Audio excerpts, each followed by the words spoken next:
एक ऐसे आदमी की है जो ट्रेन में बैठकर अपने स्टेशन के आने तक का इंतजार कर रहा था। वो जिस स्टेशन से ट्रेन पर चढ़ा था वहाँ से उसके अलावा और कोई इस ट्रेन पर नहीं चढ़ा था, और वो जहाँ उतरने वाला था उस जगह भी कोई उसके साथ नहीं उतरने वाला था। वो आदमी ट्रेन इंजन ड्राइवर था जिसकी नई नौकरी लगी थी, पर उसकी पोस्टिंग एक अजीब से ट्रेन को चलाने की हुई थी। उसे एक माल गाड़ी को एक घने जंगल कुमाऊं गढ़ी से लाना और ले जाना था, और ये काम उसे घने रात के अंधेरे में करना था।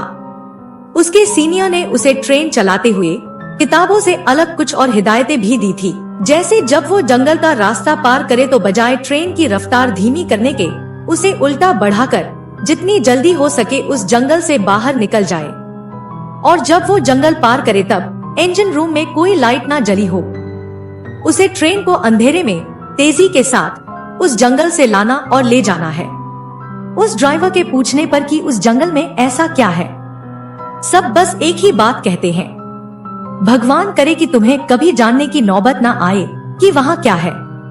वो ड्राइवर तब भगवान का नाम लेकर ही इंजन रूम में चढ़ता है। ये रात उसके सफर की पहली रात होती है।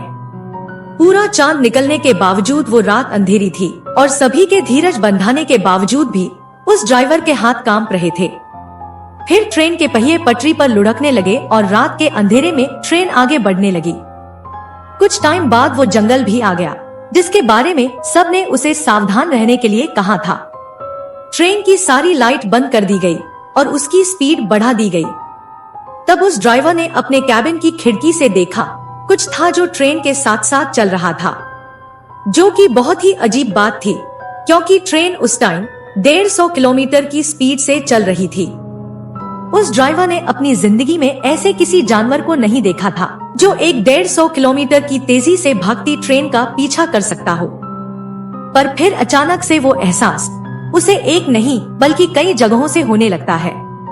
तब ड्राइवर खिड़की से झांकते हुए बाहर अंधेरे में देखने की कोशिश करता है, और तब उसे अंधेरे सायों के बीच एक काला चमकता सांप दिखता है जो ट्रेन के बराबर में ही सरसराए जा रहा था।